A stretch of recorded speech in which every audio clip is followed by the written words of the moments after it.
Los traumatismos en general pueden considerarse como situaciones en las cuales todo el tiempo nuestro globo ocular está sometido. Y para tener una distribución mejor de esta clase, comenzaremos indicando que dentro de los traumatismos también hay lesiones producidas por quemaduras. Y en este caso las quemaduras son en general quemaduras producidas por álcalis y quemaduras producidas por ácidos. Las producidas por álcalis se denominan también causticaciones. En general, las quemaduras por álcalis son mucho más agresivas que las quemaduras producidas por ácidos. Esto en virtud de que el álcali penetra prácticamente a todas las células y por lo tanto a la profundidad de los tejidos. En cambio, los ácidos son más superficiales, no son tan profundos.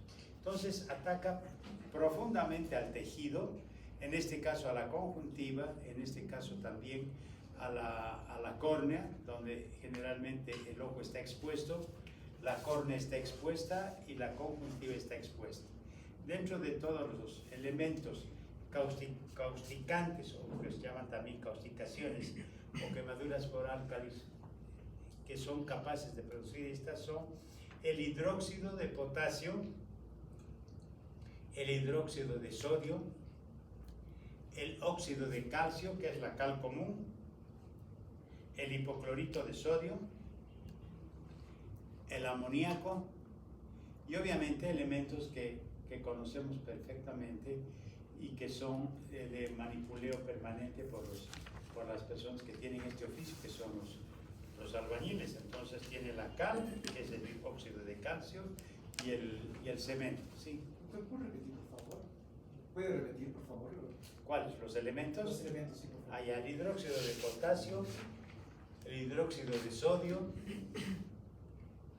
el hipoclorito de sodio, el amoníaco, el óxido de calcio, que es la cal común, y el cemento, ¿no? Los cementos son elementos causticantes que provocan lesiones muy graves a nivel del globo ocular. Entonces, la característica es que obviamente estas lesiones son duraderas y destructoras. Generalmente provocan adherencias entre la conjuntiva y el párpado, porque son tan importantes estas lesiones de que se produce una disolución del tejido y el tejido se torna friable. Ese tejido friable tiene la capacidad de pegarse con la conjuntiva del párpado.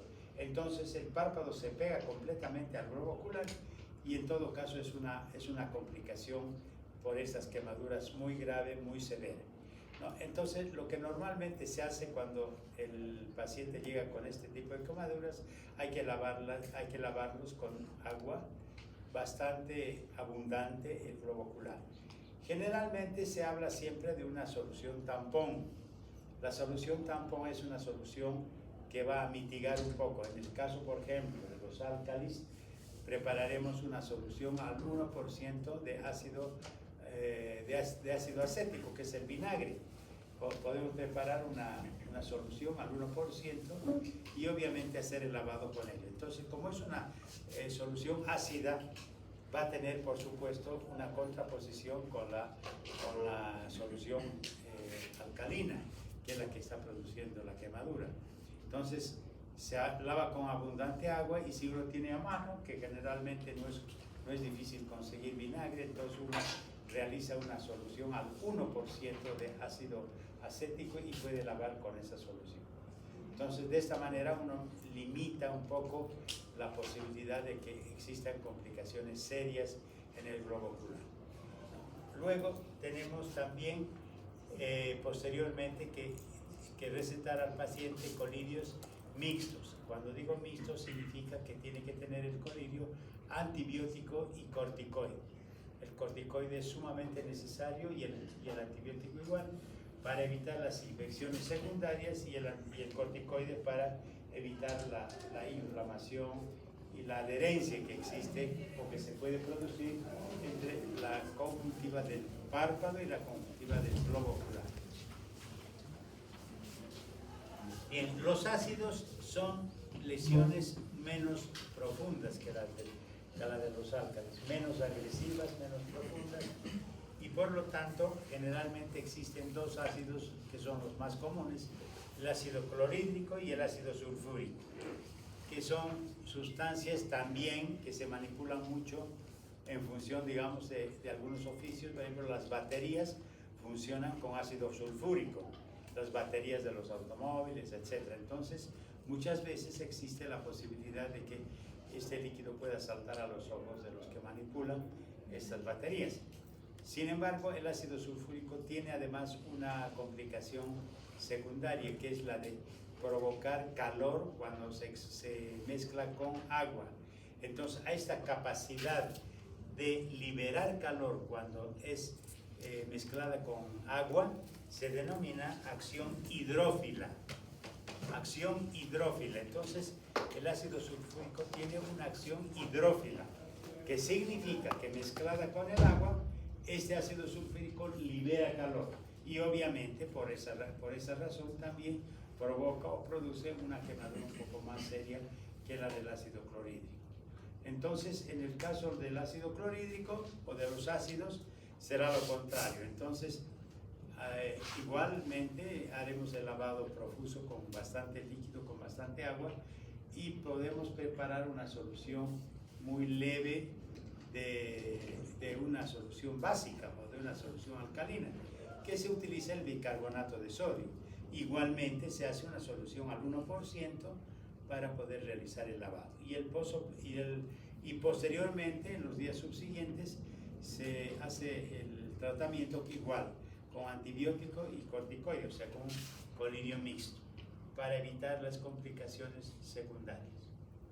Bien, estas son las dos lesiones por quemaduras, que vuelvo a repetir, son las causticaciones o quemaduras por álcalis y las producidas por ácido, que son el ácido sulfúrico y el ácido clorhídrico. El ácido sulfúrico tiene esta acción que se llama acción hidrófila, que reacciona con el agua produciendo o liberando calor.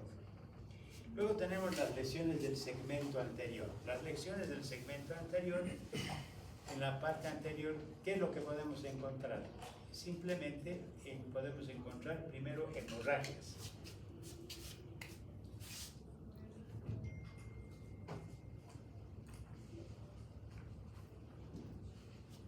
En general, las hemorragias generalmente son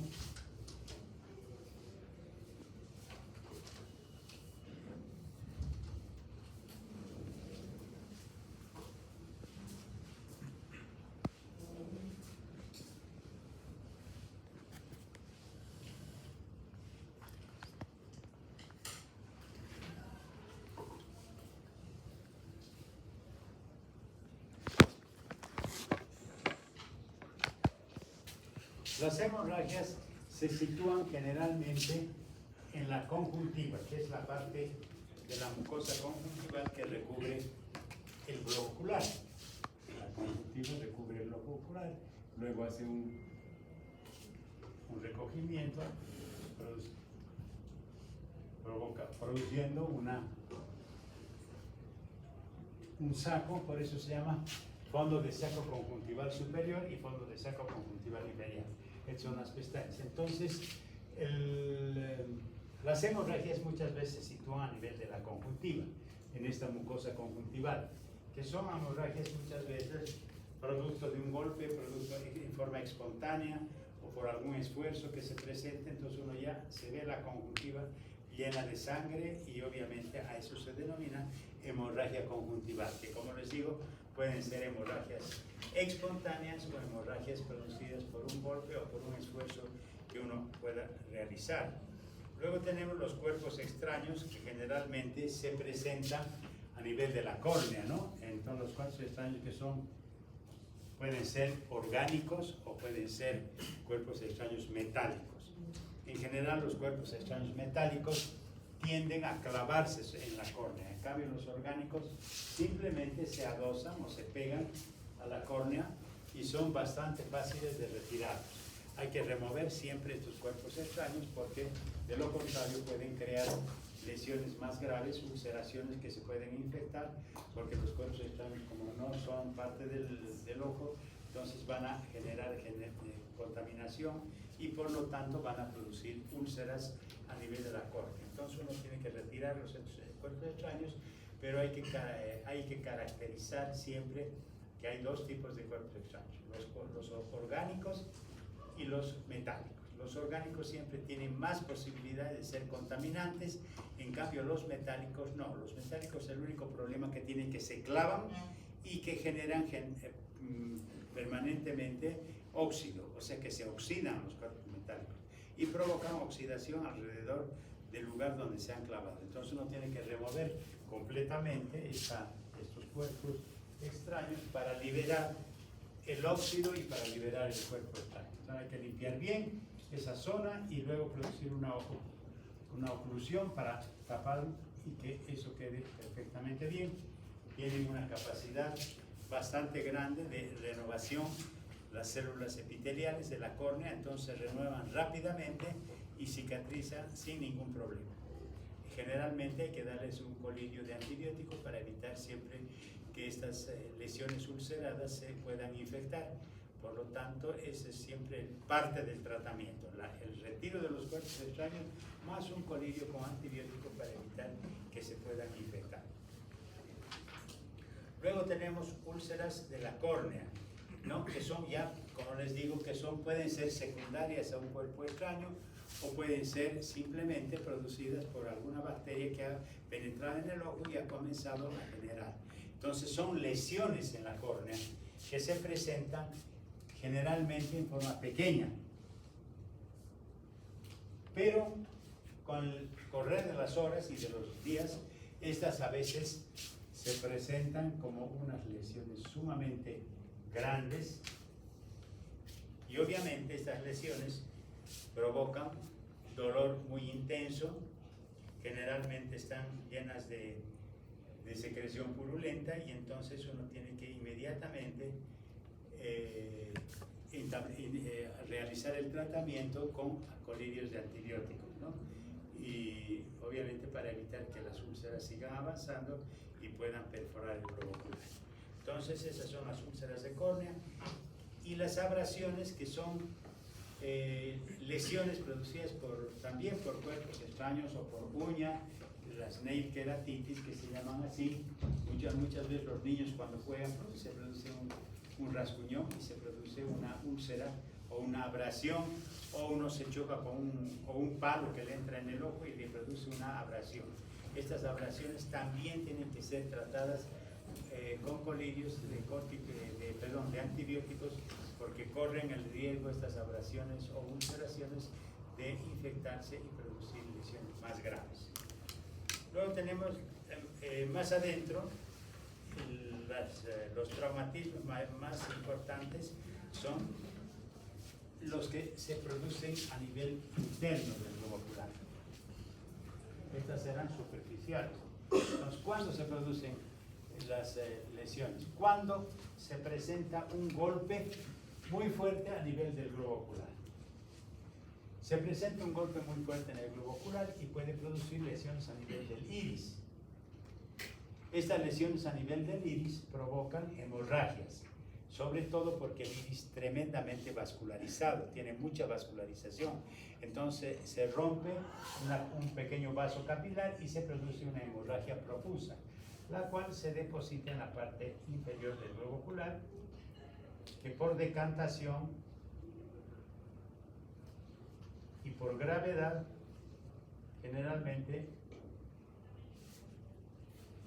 ocupan la parte inferior del globo ocular, de la cámara anterior. ¿Qué es la cámara anterior? Se deben acordar que hemos visto eso en anatomía. Entonces, ¿qué es lo que hace esto? Primero, bloquea el ángulo de filtración, disminuye la filtración. Y obviamente la presencia de esta sangre provoca inflamación, pero primero el bloqueo. Por lo tanto, al bloquear la salida del humor acuoso del globo ocular por bloqueo del ángulo, porque el ángulo se encuentra acá, de filtración. entonces va a aumentar la presión y se va a producir un glaucoma secundario. La presencia de esta sangre en cámara anterior se llama ifema.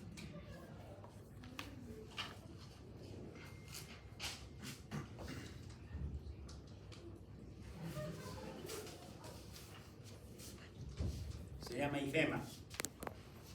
Entonces, generalmente estos ifemas, cuando no son demasiado abundantes, se reabsorben. Hay que ponerlo al paciente en una posición de semisentado. No puede echarse porque si se echa, esta sangre se esparce a todo el globo ocular, ¿no es cierto? Entonces hay que ponerlo semisentado para que mantenga esta posición o este nivel la sangre y pueda reabsorber.